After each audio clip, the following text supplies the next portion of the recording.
Total War III Kingdoms gives us access to over 11 warlords to choose from.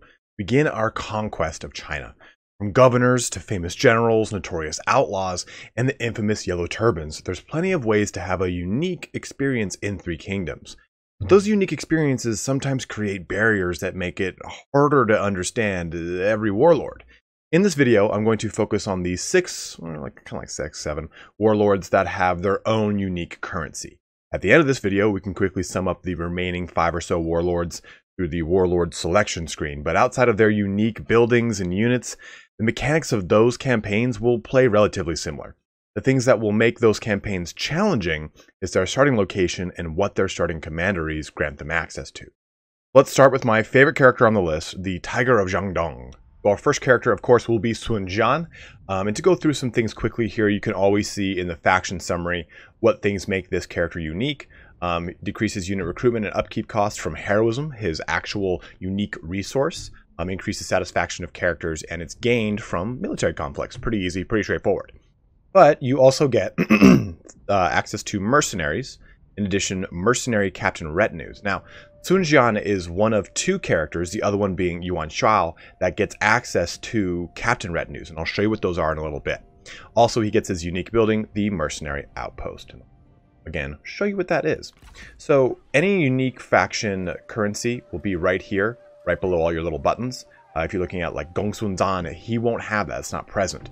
But at our current, well, actually our current stage is Awoken Tiger. This is turn 1. Or it's turn 2. I killed the thing over here when you first start by it, then I took Jiangling just to get to this point to exemplify some things. But as you go ahead and progress up this, you'll see you go from Sleeping Tiger to Awoken Tiger to Furious Tiger to Tiger of Jiangdong. And that'll grant you 20 satisfaction, a minus 20% recruitment cost, and a minus 16% retinue upkeep, which is substantial. Of course, the big thing here is you do have a minus 8 to your heroism decay, meaning you have to constantly be in conflict with Sun Jian. And it makes for a more aggressive campaign, but the benefits of having heroism so high is that you can field a lot more armies. You can snowball, as they say, a lot quicker. Now, the way heroism works, the way you gain it, is you lose less troops than the enemy. And that's a little vague, right? So what it really means is when you are outnumbered in an engagement and you win, you'll gain more heroism than the enemy. Of course, if you just straight up lose less troops than them and you outnumber them, still, you'll gain heroism, but not as much as if they outnumber you. Also, keep in mind, if I were to go and attack this city right now and demand its surrender, and they surrender, then I don't gain heroism from that, because well, I would think that's kind of heroic, you know? Rather than killing people, let them live, but fuck it, right? So, in order to use the mercenaries, you have to first build the Mercenary Outpost. Let me click down here. So should be your building browser. Access that by right-clicking any of these. And this will bring up all of your available buildings in your settlement command, like your commanderies, your provincial capitals, the best way of saying it. These are your other settlements. The gold text will be your unique building chain. In this case, we have the Mercenary Outpost. I've already went ahead and built the first one, the Guard Post, because the Guard Post will enable me to provides Mercenary Captain recruitment charges. Charges update at the beginning of each turn. So I have to end this turn to show you this. But I'm going to press that. So the Mercenary Outpost will grant you the ability to have your Mercenary Captains and... Oh, wait right now. I'm trying to do a video, Simao. God damn it. So that outpost will allow you to recruit the captains as well as the units. So let's go back on over to Sun Jian. He is in our territory. I can press recruit. I can press this button to get a new character. I think I actually have to be at this character. Sometimes it takes some time for them to actually... Yeah, there we go. So I have to be in the commandery that has the outpost. You press this... You see characters, which these are the guys that are already in your court, either as candidates or in your family and generals. You click captains, though, and this is the unique kind of resource that Sun Jian has access to. I don't know why that's happening. Bug report. So you basically get the ability to field an entire build up retinue filled with mercenaries, and mercenaries are a step above militia. They're quite good. They're a great way to get a really good assault or attack force out quickly, or maybe even a defensive force like the archer captain. So that makes Sun Jian unique, and that pretty much sums up all the little characteristics of Sun Jian. And our next lord will be Liu Bei, one of my favorites outside of Sun Jian, mainly because I love Guan Yu, the god of war. Now, his specialization is Unity, his unique faction resource. And this increases your prestige, grants you additional income, grants you additional administrator slots. It's extremely handy. In addition to that, you also get some unique archers, which are pretty cool. You get the Shu Han tax collection building, and you get Confederation. Now, Confederation, you normally have to wait until you're a king. I don't think it shows it on here, but in the diplomacy screen, if you go to Confederate, it'll say you have to have reached the faction rank of king before you can do so. So this allows you to confederate a lot easier. And you get Integrate. So you can integrate with the former Han dynasty across the map, allowing you to use your unity as a currency to annex those territories. This is very similar to Dongju's ability to intimidate and capture those towns. So having that ability makes so you can just expand quite quickly into the former Han Empire. So as always, we have our unique scale at the top here, and this starts off at Motivated. And the higher your unity, the more administrative positions you unlock, the more prestige you gain, the more income from all sources, so you can really snowball quickly in the faction ranking, which is really strong there. As you increase up, you get more armies, more assignment slots, more administrators, more trade agreements, all the way to Emperor, of course, which gets you Palace Guard elite units, which are really sick looking. But that is a really strong ability. We'll take a look at Annexation in one sec, but we'll take a look over here at the unique... Oh, there we go. Now, I don't have this settlement administration to show you this, but the Shu Han tax collection is the specific thing, the specific building for Liu Bei. So the province administration of Han Empire at the very top, it does have a reduction to public order, but you'll get a nice increase to your income from peasantry, which you can then, you can complement it with land development and government support, mainly government support, because your income from peasantry increase building in grand irrigation canals. So as you build out your territories, you can incorporate this into your major settlements, into your provincial capitals, if you so wish. You don't need to. It's not necessarily required. Now, unity you gain essentially from faction cohesion. So the more satisfied your characters are, the more unity your faction will have. So it's basically, all you have to do is keep your characters satisfied, and you will constantly be gaining unity. You can also gain unity from merciful acts like ransoming and releasing people after a conflict, stuff like that. It's kind of like use your better judgment when it comes to the word unity. However you think would gain unity is how you will gain it. Like, it's a pretty self-explanatory special resource. But here's how Annexation works. First off, you have to make sure that there's no one in the city. You see how this guy's right here? In fact, this might actually block me from doing it, but as long as there's only a standing force, and for those of you guys who don't know, you click this, oopsies. You double click it, you go into Diplomacy. You click this building, and you click that building to take a look at the garrison. So right clicking here, or left click on him, right click on here, says Annexation Capital of the Commandery. Annexation of territory is an aggressive act that could lead to war. And you would cost you 50 unity, but you would then annex it. With compelling arguments, this settlement can be convinced into surrendering without a fight. It will be handed over to you immediately. Let's see, if you run out of okay, we did it. Cool. Because sometimes you can not have enough movement to actually complete the act. Enemy forces are present in this region. Do you want to continue? If you cancel your move, characters will flee from the region. Press Annex. So, integrate it. When you integrate, you start with way more faction support than you normally would had you just attacked it and occupied it. And remember, your faction support... We'll look over here. Your faction support is basically the populace's integration or acceptance of you as their new ruler. And as that faction support increases, so do the effects decrease from the negative faction supports. As you can see, -5 public order, -10 military supplies, -25% income from all sources. And we're gaining 20 faction support a turn, 4 turns left until full faction support. So that is essentially how Unity works and how Liu Bei works. The nice thing about Liu Bei is the world is your oyster. You can go wherever you want. My tip to you is follow the Han Empire. It's free land. You can snatch and grab it as you increase your unity into those regions. Our next lord here is Cao Cao, and as Cao Cao, your focus is mainly on diplomacy, and really diplomacy or diplomatic manipulation.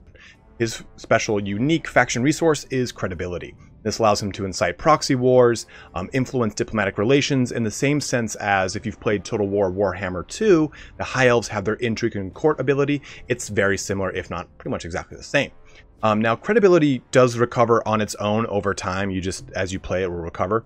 But the higher your faction rank is, the more credibility you gain per turn. As you can see here at King, credibility is increased at 4 per turn. So the more prestige you have, thus the higher faction rank, the more credibility you gain with each and every turn. Now, he does have a focus militarily, and that is in Tiger and Leopard Cav, both heavy and non-heavy variants. These guys are pretty awesome shock cav units. In addition, he has farming garrisons and Tunisian Conscription. You guys, I'm pretty sure you'll correct me on that. So, one thing I did not talk about with our previous 2 lords that I want to talk about with Cao Cao and all of our lords going forward is, again, that military focus. Cao Cao's focus is heavily into cavalry. Now, when you look at Liu Bei, his is obviously heavy into archers. Now, when I look at Cao Cao's little placard here, his information panel, and I look at the bottom, it says minus 10% upkeep for cav, reaffirming that whole notion of him really strong in the cavalry realm. Tiger and Leopard Cav right there.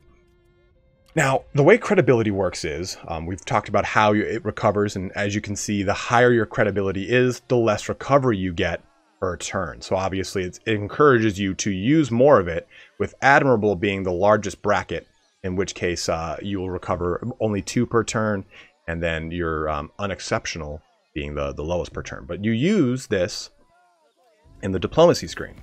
And the way you do that is, let's just click Yuan Shuao here, go to Negotiate. Now you go to Diplomatic Treaties, and you have access to Manipulate Positive and Manipulate Negative. And these 2 will allow you to manipulate Yuan Shuao's opinion of another faction, if not, or including yours. So if I want to manipulate him positively, I would click this. It would cost me 25 credibility. I can see my credibility right here on the diplomacy screen. That little bad boy, and let's just click Cao Cao. Select. And then once I hit confirm, okay, great. I know that he's now going to feel more positive towards me. Issue declaration. It shows you how much it's going to increase it by if you hover over issue declaration. I'm sorry, I went too quick there. But in addition, if I go to Yuan Shuao and I go to war, there's another option called instigate proxy war, in which case I would instigate a proxy war between 2 factions. Let's say let me click on Yuan Shuao. Yuan Shuao does not like Dongju. Let me make sure here. Yuan Shuao, yeah. So he does not like Dongju. So I can make it so that he has a proxy war with Dongju on my behalf because I've instigated it, weakening these 2 factions that you then can move in and capitalize on it. You have to be really mindful of that mechanic, because if you are not, you won't really be able to take a huge amount of advantage of it. You really, really, really, really want to use that mechanic, or else Cao Cao will be a very complicated campaign. In addition, we have the Tunisian Conscription. This allows for the recruitment of specific units. Here's the very bottom level. But essentially, it increases their rank. It hinders your population growth. At the top level, it helps with redeployment cost. Also, your food production, starting rank again. Food population gets a minus negative, or a huge negative to it. The growth, I mean, at least. And then you get a nice +3 seasonal retinue deployments as well. So you can increase the amount of retinues you want to recruit per season, and each turn is a season. Lastly, you get grain farming garrison. So rather than having grain farms, which take a look at grain farms, 5 prestige, 2 food production, 10 reserve capacity. Grain farming garrison, you get the same things for the most part, little things here and there, but you get a larger garrison, a better garrison, and you get replenishment bonuses. When you look at agricultural garrison fortress, I think, no, that won't lock in place. Damn. You can see it's quite a substantial garrison there, 15% replenishment bonus, but the food production and everything, for the most part, is slightly less than a grand grain estate. The food production of the farming garrison is 8 versus the 10 of this one. And the reserve capacity is 10 versus the reserve capacity here is, oh, it's also 10. But replenishment is the big thing here in addition to a better garrison. Let me take a look at by comparison. So you get no cavalry in this garrison, whereas in this garrison, you can see there's 3 units of cav there on the left side. So as a whole, that sums up Cao Cao. I know a lot of people are having trouble with Cao Cao. Remember, your credibility increases with your faction rank, so make sure your faction rank is being increased. And you can see Cao Cao starts with a lot of farmland, so make sure you're building a lot of the land development stuff. That increases your food production, but mainly governmental support. That increases your income from peasantry that you will be gaining from these two, the livestock and the grain farms. Basically, match the colors of stuff. It's just a colors-based game. Match those colors, you'll be all set. Yuan Shao's faction resource, Lineage, on the other hand, is a bit different than what we've talked about so far. This affects the other currencies affected the campaign map. Yuan Shao's doesn't really directly affect it outside of helping him in certain scenarios, but it helps him out with the mechanic we haven't gone into yet for these currencies, in that he can use it to recruit new characters, and I'll show you that in just a second here. But also he has the ability to make alliances right out the gate, which he doesn't have to wait to be a Marquis, Duke, or King for, just in the same way that Liu Bei can make confederations without having to be a king. So he gets that kind of nice little ability here. You see, secure is another one of his options when it comes to sacking or taking a territory. He can occupy and secure it, and I'll show you that one as well in a little bit. Now, his primary focus is Warriors of Yi and then Defenders of Hebi. Someone told me how to pronounce it and I fucked it up, so I apologize about that. But he also has captain retinues, just like Sun Jian has. Sun Jian has the mercenary captains. Yuan Shao has got the just normal captain retinues. Go into those two. And he also has Yuan Administration offices. So taking a look at Lineage, you can see it here at the top. It has a pretty natural decay. Pretty significantly, actually, especially when he gets over to Honorable. But what it does is it helps him out with his replenishment, and the recruitment cost for captain retinues is drastically decreased. So you can field a lot of armies quite quickly with full stacks because of the captain ability. Now, your lineage will increase over time with your diplomatic relations. So let's say, right now I have 0 alliances or vassals or any coalitions, anything like that. But the more that you create across the land with non-aggression pacts, alliances, coalition, the greater the level of, I guess, friendliness or camaraderie of the diplomacy, the more lineage you will gain from it. So be mindful of that in your pursuits of making these packs. Like right now, I don't think this will show me how much I'm going to get from him. See, we've got a non-aggression pact that is at the very bottom of the tier, and it will gain me some minor amount of lineage. But also, you gain lineage from having Yuan Shao on the actual map itself as a commander, leading armies. So that helps him gain lineage. In addition, we'll have to wait till the next turn to show you the captain situation, but we talked about us going over here, so you can see he also gets a minus 50% recruitment and upkeep cost for captain retinues, making them almost way more advantageous than a normal character in a lot of situations. A minus 50% for the retinue is substantial, and we'll take a look at that when we look at their situation. Also, he gets a nice wealthy background, so he gets a 50% increase from his family estates. That is a static value you cannot influence, that is tied to your character. He has 3k income from family estates. Sun Jian, for example, has the exact same amount. But Ma Teng only has 1,500 because he has a penalty to his family estates. And then lastly, he's got an increase to his morale for his fighting forces. So going over here, attacking this, delegate that. I never recommend delegating unless you absolutely are like going to just really destroy the enemy. So he has Occupy. Now this is what everyone else has, right? It gives you 10 faction support. But he can secure and occupy at the cost of lineage. So it will give him 15 more faction support, meaning the populace will acclimate to him as a ruler far faster, and you get a military supplies bonus, way more, tripling that, and a replenishment for the garrison itself and yourself. So any troops that you've lost in your army, this 20% replenishment is going to apply to it. Now the 20% replenishment for the garrisons will apply to him if he moves into this territory and garrisons it. So right now it would apply to him. But moreover, it applies to, could you stop it? It applies to this garrison. Its replenishment will be increased because of the secure and occupy thing. Now, why that's so important is that you will often find yourself taking a city from a hostile force and be right on the back of another hostile force. So this allows you to kind of get up and running quite quickly. I'm going to go ahead and end the turn while I talk about the next thing.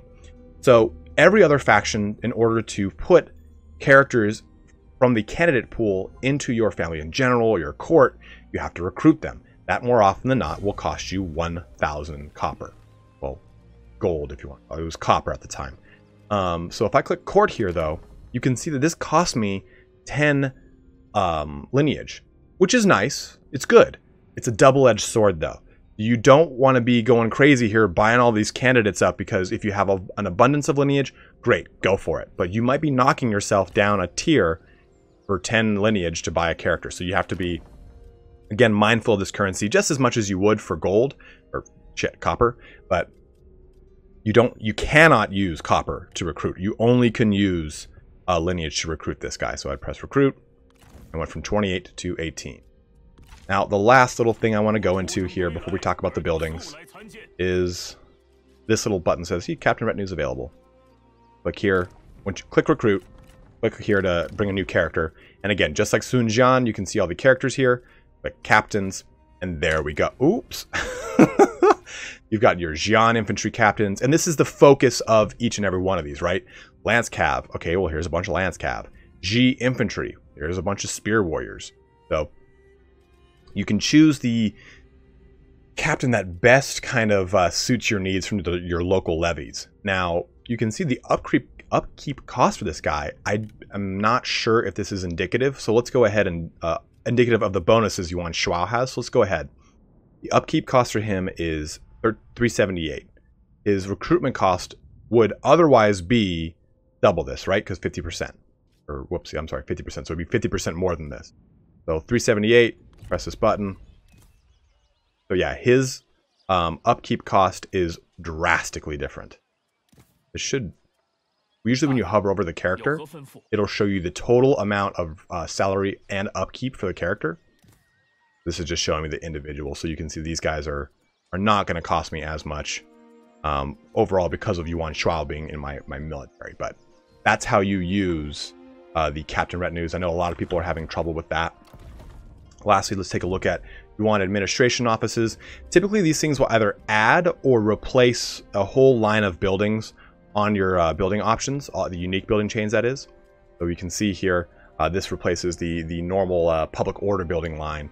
Oh no, that's the Confucian temples. I can't remember off the top of my head what this one is replacing. I think it's just the normal administration offices. This, yeah, it is, because the normal ones will give you public order and prestige. This is giving you prestige, lineage, which is huge, public order, and then income from all sources, as well as a reduction to your construction costs for economic building. So this, and you only can do this once. You can't just like basically make a ton of Palace of Yuan and then be filled to the brim with lineage. But as a whole, this is how you accomplish, or this is how you approach lineage for Yuan Shuao. Very similar to Yuan Shuao is Yuan Shu. Now, though his ability, Legitimacy, or I'm sorry, his unique faction resource, it kind of skirts a similar line as far as how it's acquired and how it's used. Essentially, Legitimacy allows the recruitment of new characters, forge alliances from the start, just like Yuan Shuao. Also, Legitimacy is gained through unique diplomatic deals, and I'll show you those as well. Basically, Yuan Shu is more of a, not a separatist, but he's very much a man alone by comparison to Yuan Shuao. We'll talk about how that works with Legitimacy itself. He has a special thing called business ventures. It's a type of economic assignment that he can use that will cost him legitimacy. The Zhang Administration building, just like we saw the Yuan Administration building. And also he's got Warriors of the Left and Rapid Tiger Infantry. These guys are assault infantry. They get up close and personal and do some serious damage. Now, going over legitimacy it's interesting because it will increase your public order and your prestige the more you go, all the way to the max, where it will increase your income by a massive 20%. Of course, you do suffer diplomatic relations penalties with all factions, because otherwise you just snowball on this ridiculously. Just like in Yuan Shuao's campaign, Yuan Shu uses legitimacy for recruiting characters. Ooh, we have to wait a turn. So let's do this real quick. We'll press delegate. Pseudo chop this guy. And just, or whatever. Cool. Zippity doo die. Perfect, perfect, perfect. We'll go ahead and turn this. So, legitimacy allows you to recruit people in the same way that Lineage does. Look at that as soon as this turn ends, because your candidate pool doesn't appear until your second turn when you recruit stuff. So we look at court. There you go. It costs 50 legitimacy just to hire a single candidate. So you can see we only started off at 2, so you really have to do whatever you can to bolster it. Now, how do you bolster it? Well, you go to the diplomacy screen. Go to Xinjiang. Go to diplomatic treaties. Demand Xinjiang supports your legitimacy. And this will gain you legitimacy. In addition to that, you will gain a grip of legitimacy from your vassals. So you want to build your court and your diplomatic relations with a lot of individuals, getting the support for legitimacy to the throne, and vassalages. Those vassals will increase it so much, because as they kind of build up for you, it'll be an increase per turn for every faction that agrees to acknowledge your claim as emperor. So in between this and vassals is the way to go. But again, you saw how this gives you a nice hefty income bonus from all sources. Now if I click this and I go to assignments, coin assignee, you should see that there is a little coin on all these guys. Assigned business ventures is not unique to any class, whereas the rest of your assignments are unique per class. Business ventures you can do on anyone, which is actually pretty strong. It gets you 75% income from commerce, 25% from industry and peasantry. So it's very, very beneficial, but it does cost you 6 legitimacy per turn across 25 turns. So you better be having a lot of people sign on board with you, or else this is going to get hindered pretty quickly.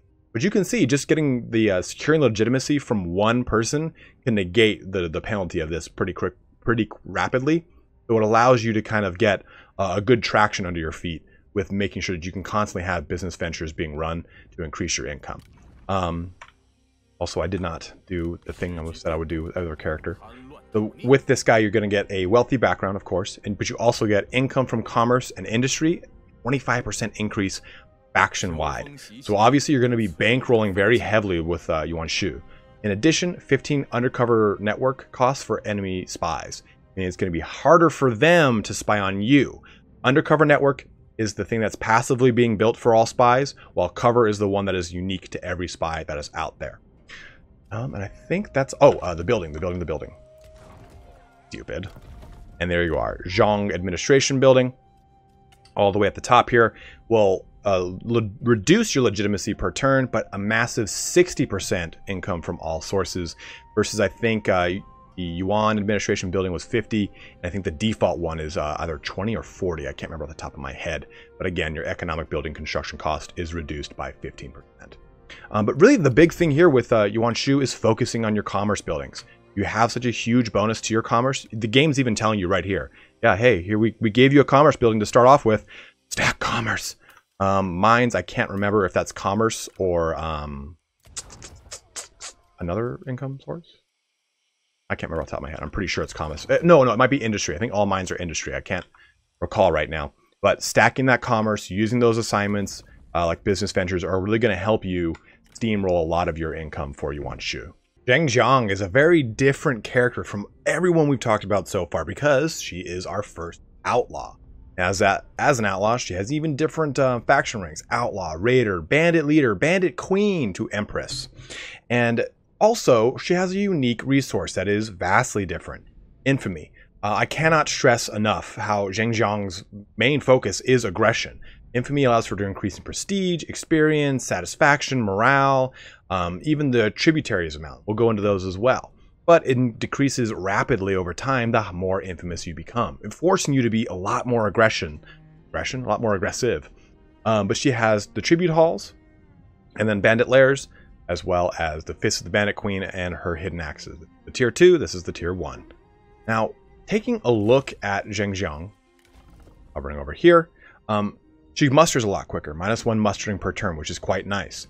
For tribute and diplomacy, she gets a 50% increase to that, and because of her poor background, she has a -25% from income from family estates.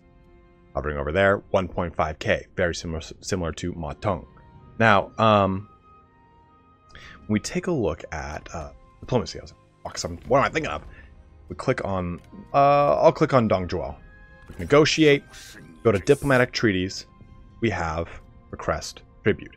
Now, typically, you wouldn't do this with Dongju, who is vastly superior to me and the global rank of 1. But if you are way more overpowered than another faction, you can use tribute rather than conquering the faction and having to build it up. You can just press request tribute. And of course, he's going to say never because they're way stronger than me and they have a very negative opinion of me. So if they have a positive opinion of me, or at least a neutral one, you're more likely to succeed in requesting tribute. And as it says here, we receive 35% of their regular tax income from their commanderies plus trade, up to 8,000. 8,000, yeah, I thought I said 80,000. Like, that is impossible. So you increase infamy by being aggressive, like this. There was an initial fight over here. We delegated it and we got a single infamy. So fights are important with Jingzhong. Okay, there's 3 infamy from doing that. In addition, sacking and withdrawing, I'll get far more infamy. In this case, I want my first settlement here, so I'm just going to loot and occupy. Because I want to show you guys the buildings. Yeah, sure do. Now, at the very top here, you can see. Doesn't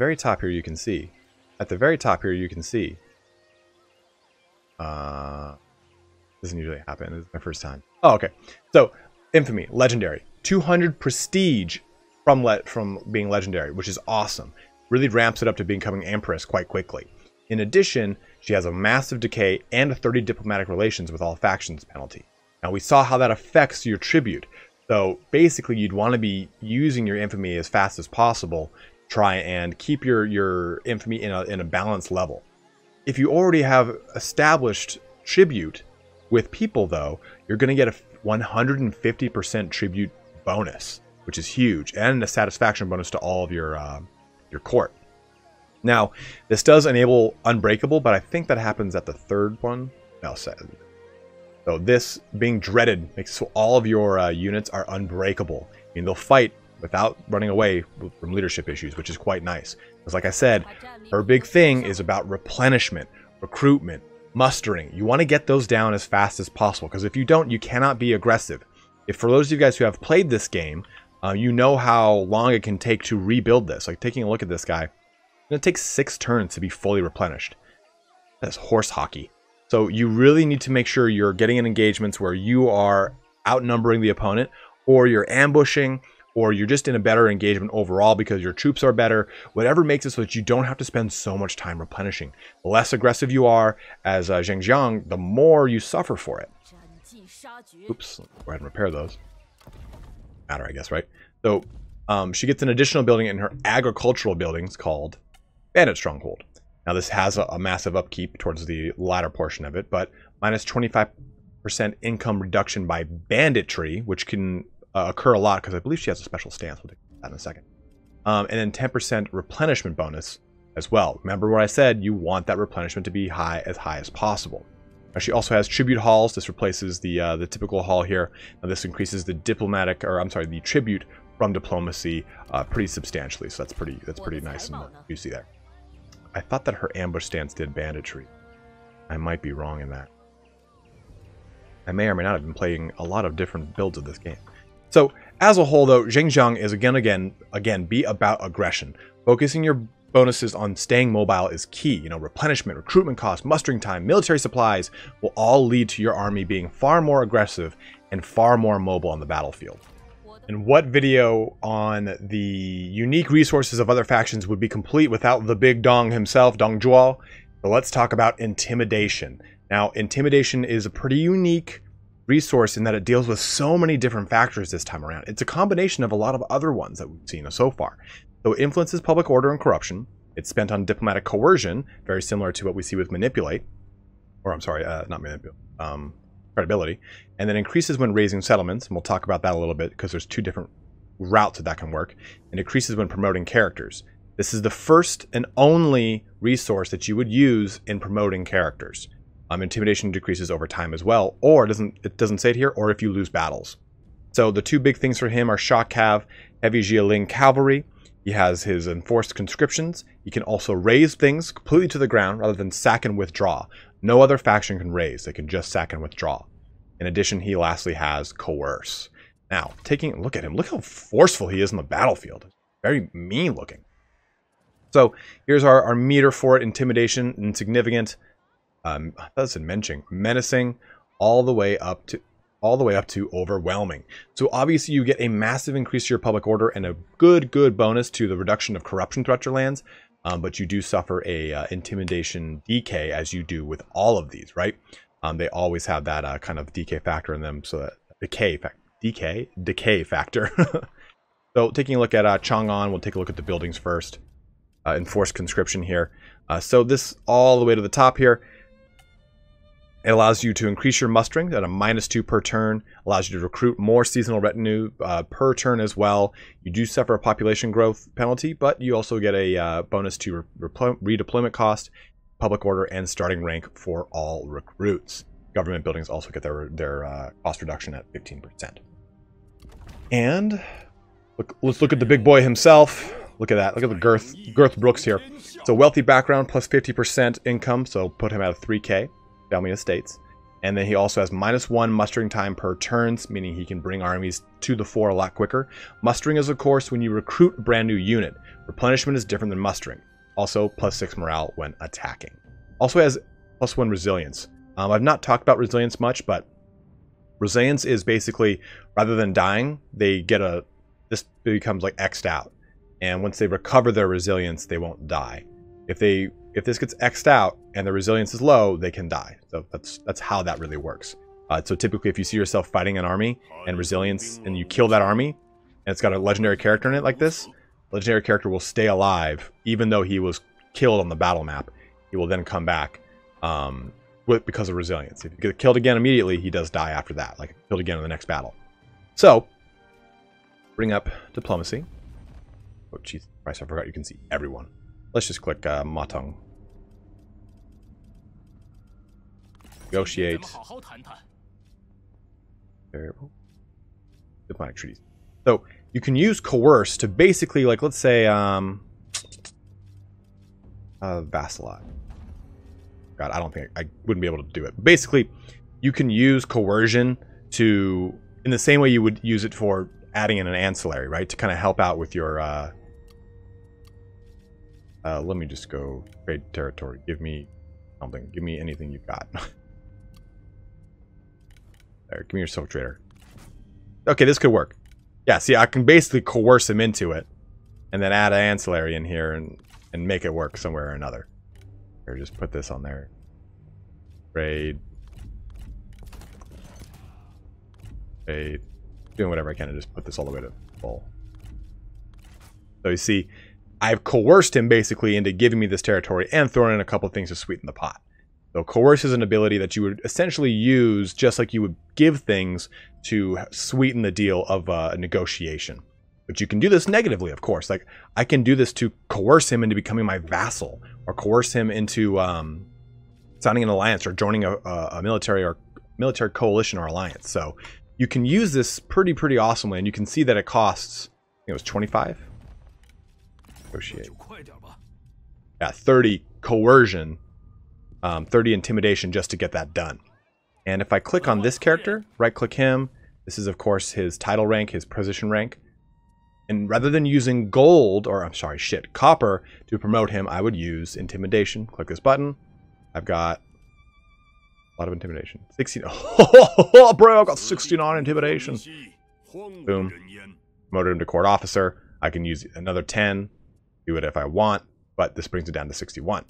Now, you can also use intimidation to help out with annexation.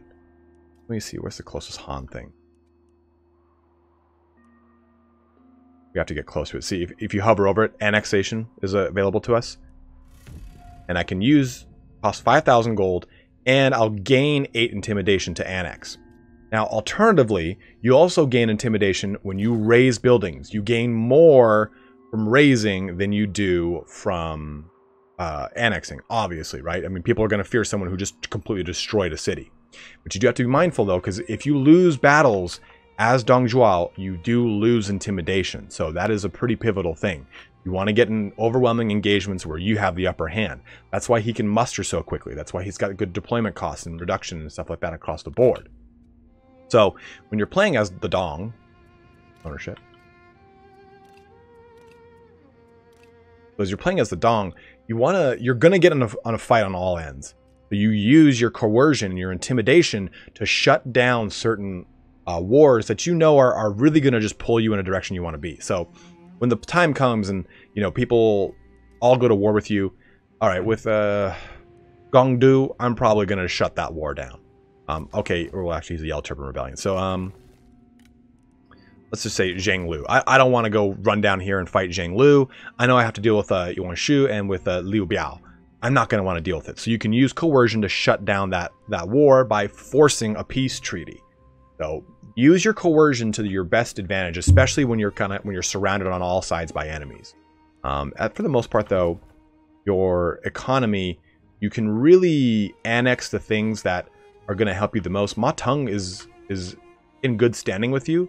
So going in his direction isn't a bad idea.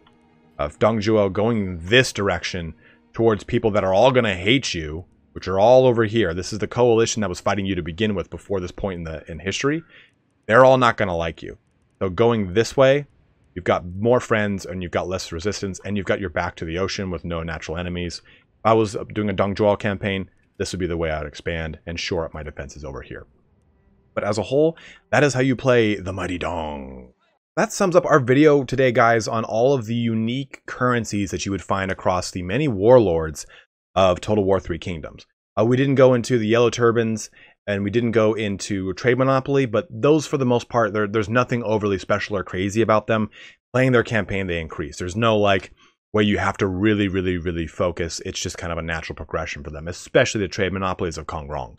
If you want me to cover the other warlords we didn't cover, I figured halfway going through this, I was like, all right, no, I'm going to focus this solely on the currencies because I feel that's what's going to trip people up the most.